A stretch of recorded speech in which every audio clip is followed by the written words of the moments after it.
Selamat petang, salam sejahtera. Terima kasih karena bersama dengan saya di Nazilin Unity Channel. Petang ini kita boleh sekali lagi istiharkan. Ini adalah berita kemenangan paling besar sekali untuk rakyat Malaysia dan khususnya Anwar Ibrahim. Itulah ada satu paparan kartun yang saya suka dalam lukisan Megat. Beliau menulis Anwar Ibrahim sibuk ke sana ke sini untuk mencari pelaburan. Beliau sekejap ke negara ini, sekejap ke negara ini dan sebagainya. Betapa penat dan letihnya Anwar Ibrahim mencari pelaburan, mencari pelabur-pelabur supaya dapat menutup hutang negara, dapat membangunkan negara, dapat mencari dana untuk negara, membangun. Negara Malaysia dibangun. Tetapi dalam gambar yang dipaparkan oleh Megat dilukis itu ialah ada pula ahli politik daripada seberang sana, daripada pihak pembangkang yang melihat Anwar Ibrahim ke sana ke sini sebagai satu pula perkara mencari kesalahan Anwar. Anwar sibuk mencari pelaburan untuk membangun negara, untuk mencari dana, untuk memajukan Malaysia. Yang satu nih sibuk pula mencari kesalahan Anwar yang mencari pelaburan dana Malaysia. Anwar sibuk cari duit, cari pelabur. Tapi pembangkang pula sibuk cari kesalahan Anwar menurut lukisan kartun Megat tersebut. Hari ini disahkan sekali lagi Anwar Ibrahim menang atas segala sakwa sangka buruk daripada orang-orang yang mencari kesalahan Anwar Ibrahim itu. Apabila hari ini disahkan lawatan Anwar ke luar negara akhirnya meraih potensi pelaburan lebih 200 bilion. Bayangkan betapa hebatnya Anwar Ibrahim. Baru 10 bulan memerintah, 10 bulan mentadbir negara, kini sudah berjaya meraih, ini cerita baru, sudah berjaya meraih potensi pelaburan lebih 200 bilion ringgit. Inilah Perdana Menteri yang kita cari. Tidak sibuk berpolitik, tapi sibuk mahu mencari pembangunan untuk Malaysia. Perdana Menteri Anwar Ibrahim berkata, Malaysia berpotensi meraih pelaburan bernilai RM216.04 bilion hasil daripada lawatannya ke luar negara. Beliau yang juga Menteri Kewangan memperincikan lawatan rasmi ke China pada 29 hingga 31 Mac lalu telah menjana nilai potensi pelaburan sebanyak 170.07 ringgit bilion, manakala misi di New York, Amerika Syarikat bulan lalu pula meraih 4.74 bilion ringgit. Terbaru dalam lawatan rasmi 2 hari Anwar Ibrahim ke Emirat Arab Bersatu UAE minggu lalu, Anwar berkata Malaysia mendapat pelaburan komited berjumlah RM40.6 bilion ringgit. Membabitkan sektor-sektor tenaga boleh diperbaharui, logistik dan aero angkasa. Pelaburan terbesar adalah daripada Masdar, iaitu pembangunan projek tenaga baharu dibaharui di Malaysia dengan kapasiti sehingga 10 gigawatt bernilai RM37.8 bilion ringgit Malaysia. Selain itu, pelaburan komited berjumlah 2.1 bilion ringgit ada dalam sektor logistik dan RM709.1 juta bagi sektor aero angkasa, katanya di Dewan Rakyat. Beliau menjawab soalan Tan Kar Hing, PH Gopeng yang meminta Perdana Menteri menyatakan hasil lawatan ke luar negara termasuk pelaburan, kerjasama antara negara dan tahap keyakinan pelaburan asing terhadap Malaysia. Anwar berkata Anwar berkata bagi meyakinkan pelaburan China yang turut membabitkan syarikat automotif Geely, beliau akan turun sendiri ke Tanjung Malim esok untuk merealisasikan pelaburan di lembah teknologi tinggi otomotif. Untuk rekod, Anwar telah melakukan 17 lawatan ke luar negara sejak dilantik Perdana Menteri pada November tahun lalu. Ini satu kejayaan yang paling luar biasa sekali oleh Anwar Ibrahim. Seingat saya, belum pernah ada Perdana Menteri Malaysia yang belum sampai setahun menjadi Perdana Menteri sudah membuat 17 lawatan ke luar negara, dan yang lebih menarik lagi ialah berjaya pula mendapat meraih potensi pelaburan lebih 200 bilion ringgit. Sekarang, siapa yang masih meragui kehebatan Anwar Ibrahim? Tiada yang dapat menafikannya. Beliau sibuk mencari pelaburan, yang satu pula sibuk mencari kesalahan, dan yang lebih pelik lagi, sibuk pula nak jatuhkan kerajaan. Sekian dulu untuk kali ini. Jangan lupa tinggalkan komen Anda, tekan butang subscribe. Malaysia kita punya, kita jaga sama-sama, cintai Malaysiaku. Bye-bye. Selamat datang, salam sejahtera. Terima kasih kerana bersama dengan saya di Nazlin Unity Channel. Selepas dituduh berbohong dan ejen liberal, MAIS tetap anggap Dusuki sebagai aktivis politik. Saudara-saudara sekalian, beberapa hari yang lepas, yang kita tahu Dusuki telah pun ditarik tauliah, sijil tauliah beliau untuk Selangor oleh MAIS. Ini apabila arahan daripada Sultan Selangor untuk tidak membenarkan mana-mana pemimpin agama untuk bercakap secara langsung tentang politik. Majlis Agama Islam Selangor MAIS telah menegaskan bahawa penceramah Ahmad Dusuki Abdurrani tergolong dalam aktivis politik. Pengerusinya Tan Sri Abdul Aziz Muhammad Yusuf berkata, dakwaan Dusuki bahawa MAIS berbohong dan menjadi pemecah umat Islam serta ejen kepada gerakan liberal adalah berunsur fitnah. Jelas beliau, kenyataan itu dibuat tanpa memahami maksud serta hikmah larangan pembabitan aktivis politik sebagai pemegang tauliah mengajar agama Islam yang dikuatkuasakan di Selangor. MAIS menjelaskan bahawa aktivis politik yang dimaksudkan dalam larangan ini tidak terhad kepada orang yang memegang jawatan dalam mana-mana parti politik, katanya dalam kenyataan hari ini. Sehubungan itu, beliau menasihati masyarakat Islam agar cakna dan memahami maksud dan tujuan titah Sultan Selangor, Sultan Sharafuddin Idris Shah, yang tidak memberi perkenan tauliah mengajar agama Islam kepada aktivis politik. Abdul Aziz berkata, larangan itu merangkumi mereka yang menjalankan apa-apa aktiviti secara jelas, mengajak dan mempengaruhi masyarakat untuk menyokong atau memihak kepada parti politik tertentu secara terbuka, sehingga melahirkan sikap partisan serta fanatik terhadap sesuatu parti politik serta berpuak-puak dalam kalangan masyarakat Islam. Siasatan yang dibuat dan pengesahan tapisan keselamatan pihak polis Diraja Malaysia iaitu MAIS mendapati Dusuki tergolong dalam aktivis politik yang dimaksudkan itu. Larangan pembabitan aktivis politik sebagai pemegang tauliah mengajar agama Islam ini dibuat bagi menghalang mana-mana pihak menyalahgunakan medan dakwah dan pengajaran agama Islam sebagai gelanggang politik.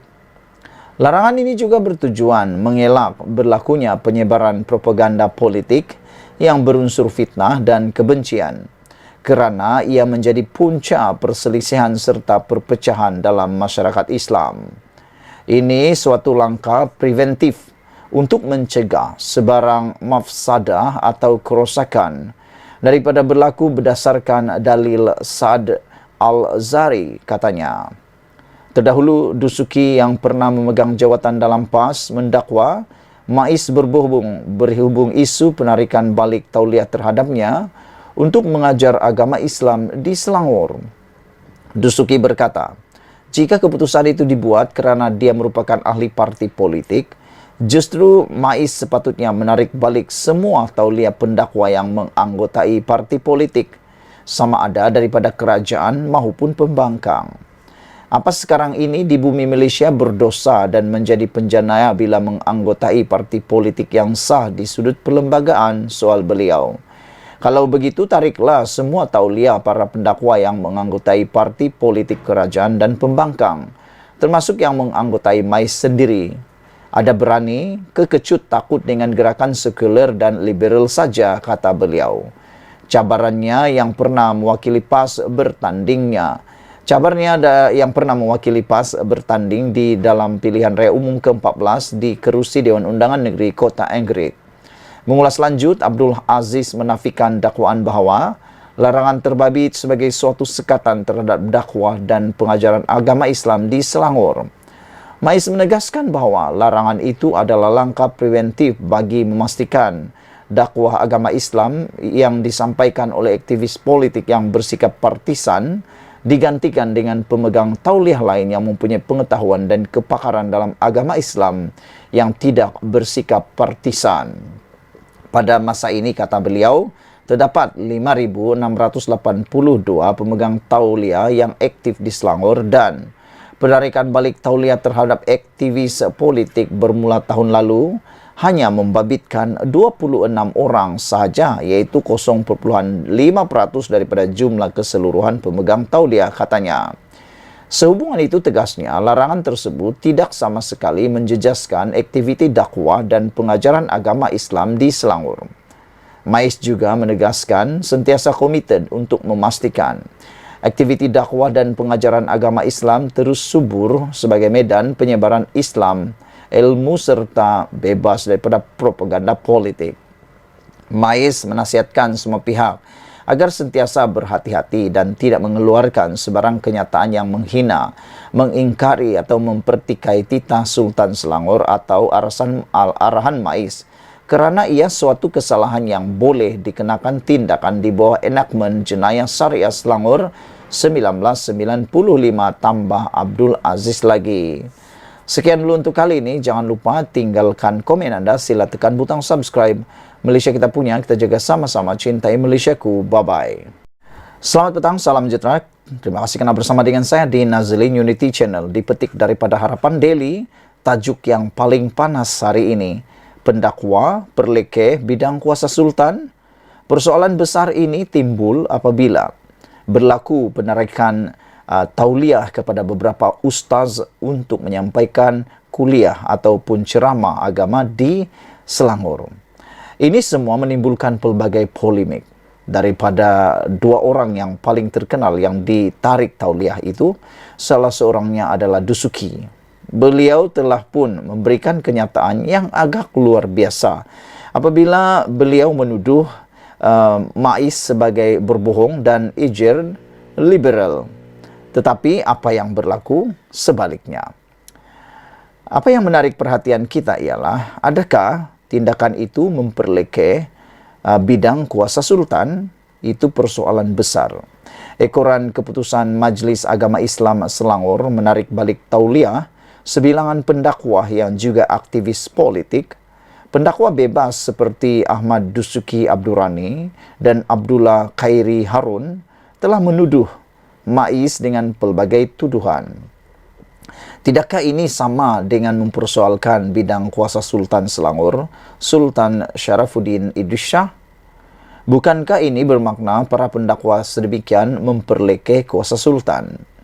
Sultan ialah ketua agama Islam di negeri beraja, manakala yang di Pertuan Agong adalah ketua agama Islam untuk Pulau Pinang, Melaka, Sabah dan Sarawak. Sultan Syarafuddin juga pengerusi Majlis Kebangsaan bagi hal ehwal agama Islam Malaysia. Mais adalah institusi langsung di bawah kuasa Sultan. Ia tidak berfungsi di bawah Majlis Mesyuarat Kerajaan Negeri. Fikirkan sejenak. Tindakan menuduh Mais sama dengan mempersoal bidang kuasa Sultan. Maksudnya, ia sama dengan tindakan menghina Sultan dan itu adalah kesalahan 3R. Ini bukan kali pertama perkara seumpama ini berlaku. Ia didahului oleh pemimpin pujaan para pendakwa tersebut. Sewaktu pilihan raya kecil Parlimen Pulai dan Dewan Undangan Negeri Simpang Jeram di Johor, Presiden PAS Tan Sri Abdul Hadi Awang mempertikai kuasa lembaga rayuan. Beliau disiasat. Semasa pilihan raya negeri Selangor pula, pengarah pilihan raya PAS, Datuk Seri Muhammad Sanusi Maknur, telah mempertikaikan kewibawaan Sultan Selangor dengan pelantikan Menteri Besar Selangor, Datuk Seri Amiruddin Syari. Sanusi yang juga Menteri Besar sedang berdepan kes mahkamah kerana mempertikai kuasa sultan. Ada peribahasa Melayu yang berbunyi, guru kencing berdiri, murid kencing berlari-lari, murid seterusnya kencing berlari dan sambung lari-lari-lari. Itulah yang mungkin telah berlaku dalam kes Dusuki dan Khairi. Sekiranya para pemimpin boleh diambil tindakan siasatan dan dakwaan, mengapa tidak tindakan sebegini menyusul terhadap para pengikut mereka? Sekian dulu untuk kali ini. Jangan lupa tinggalkan komen Anda untuk isu kali ini. Adakah benar pendakwa yang telah ditarik sijil tauliah mengajar agama di Selangor ini telah memperlekeh kuasa ataupun bidang kuasa sultan? Sekian dulu untuk kali ini. Jangan lupa tinggalkan komen Anda, tekan butang subscribe. Malaysia kita punya, kita juga sama-sama cintai Malaysiaku. Bye-bye. Selamat datang, salam sejahtera. Terima kasih karena bersama dengan saya di Nazilin Unity Channel. Saudara-saudara sekalian, ini satu lagi pendedahan paling menarik sekali yang saya temui pada petang ini. Anda harus habiskannya karena ia memang paling menarik, lucu tapi benar dan benar-benar lucu. Ini daripada Harapan Daily, runding dengan Singapura, gagal runding demi kawasan parlimen. Ini tentang peruntukan yang sebenarnya kita tak pernah tahu, tak pernah diberitahu oleh orang. Perdana Menteri kita telah pun membongkarnya beberapa kali di parlimen, dan hari ini timbalan Perdana Menteri yang kedua tampil memberikan kebenaran dan menyampaikan kepada kita yang tak pernah kita diberitahu. Beliau bertanya, adakah PAS benar-benar prihatin berkenaan keberadaan rakyat di 4 negeri yang ditakbirnya? Sekali lagi, pertanyaan besar ini. Adakah PAS benar-benar prihatin berkenaan keberadaan rakyatnya di tempat atau di 4 negeri yang ditakbirnya? Ini persoalan yang perlu ditanya. Memandangkan PAS dan blok parti pembangkang, yaitu Perikatan Nasional, masih gagal untuk berunding dengan kerajaan dalam usaha mendapatkan peruntukan kawasan parlimen mereka. Timbalan Perdana Menteri Datuk Seri Fadillah Yusof mengesahkan tiada usaha rundingan dari pihak PN setakat ini.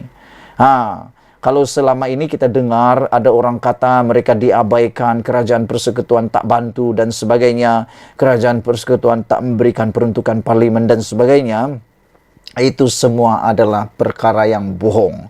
Kerana sebenarnya menurut timbalan Perdana Menteri Datuk Seri Fadillah Yusof ini, beliau kata sehingga ke hari ini tiada seorang pun, tiada usaha rundingan dari pihak Perikatan Nasional untuk mendapatkan peruntukan parlimen tersebut.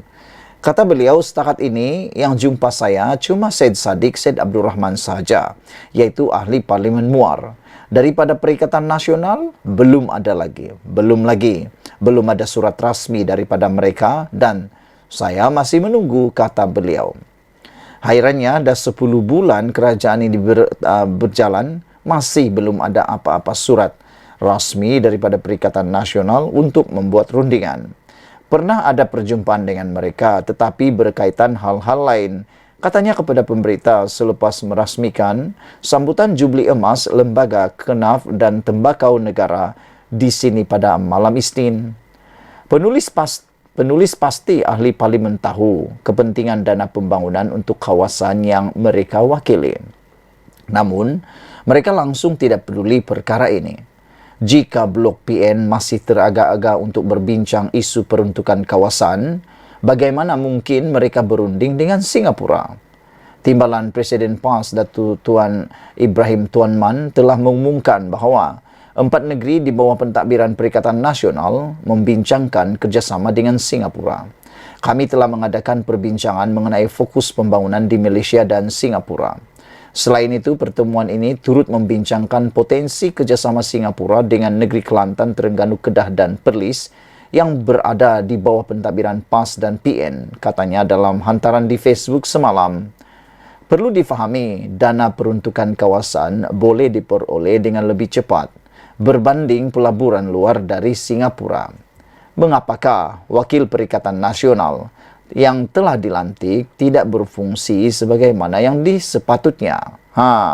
Saudara-saudara sekalian, ini memang persoalan paling besar kita, yaitu mengapakah Wakil Perikatan Nasional yang telah dilantik untuk menjadi juru runding orang tengah tidak berfungsi sebagaimana yang sepatutnya? Sekian dulu untuk kali ini. Jangan lupa tinggalkan komen Anda, tekan butang subscribe. Kita jumpa lagi. Bye-bye. Selamat petang, salam sejahtera. Terima kasih karena bersama dengan saya di Nazilin Unity Channel. Akhirnya, Anwar Ibrahim umum keputusan yang paling ditunggu-tunggu. Selepas kemenangan di PRK Dun Pelangai beberapa hari yang lepas, Anwar Ibrahim membuat lawatan ke Sabah. Dan akhirnya, hari ini Anwar Ibrahim mengumumkan keputusan yang betul-betul ditunggu oleh rakyat Malaysia. Hari ini melalui Malaysia Kini, Anwar mengarahkan supaya disegerakan projek Lebuh Raya Pan Borneo di Sabah. Bagi kita yang ada di Sabah, bagi kami rakyat di Sabah, pastinya ini adalah berita yang paling memberikan kita sukacita, memberikan kita kegembiraan. Karena Lebuh Raya Pan Borneo ini adalah nadi kepada ekonomi dan juga nadi kepada pengangkutan di Sabah. Perdana Menteri Anwar Ibrahim mengakui pembinaan Lebuh Raya Pan Borneo di Sabah lebih perlahan berbanding di Sarawak. Justru kata Anwar Ibrahim, Timbalan Perdana Menteri Fadillah Yusof telah ditugaskan untuk memastikan pembinaan Lebuh Raya itu berjalan lancar dan tidak lagi tertangguh, sekaligus memenuhi janji kepada rakyat negeri Sabah. Ini yang kita mahu. Janji harus ditepati. Kalau inilah yang berlaku, yaitu perjalanan pembinaan projek Pan Borneo dapat disiapkan sebelum tahun 2027, saya yakin Anwar Ibrahim tidak akan susah untuk menang dalam pilihan raya itu, kerana pasti rakyat Sabah akan memilih beliau sekali lagi. Yang penting janji ini, yaitu Pan Borneo, disiapkan dengan menepati seperti yang dijadwalkan.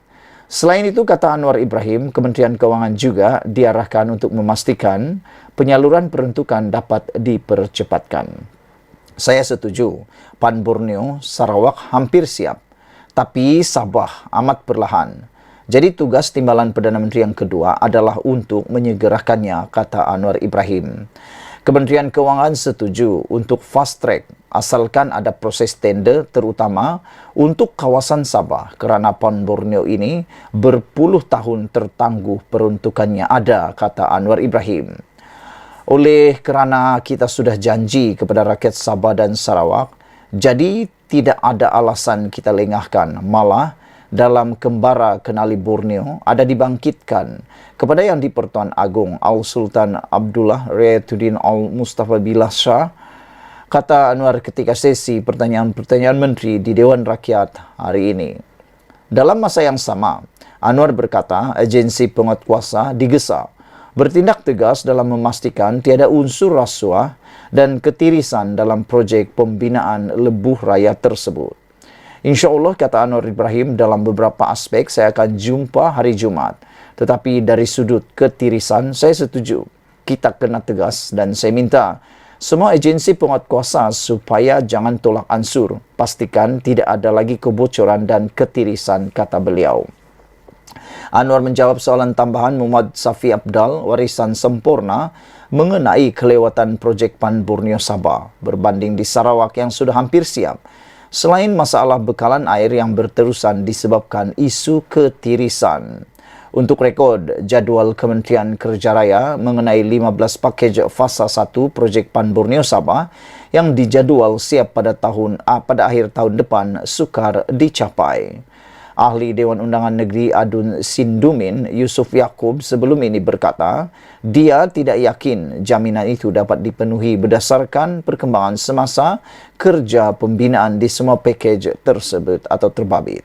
Katanya, cara kerja kontraktor yang lambat dan tidak tersusun, selain dilihat tidak profesional, menyukarkan projek itu disiapkan mengikut tempoh yang ditetapkan. Sekian dulu untuk kali ini. Jangan lupa tinggalkan komen Anda. Sila tekan butang subscribe.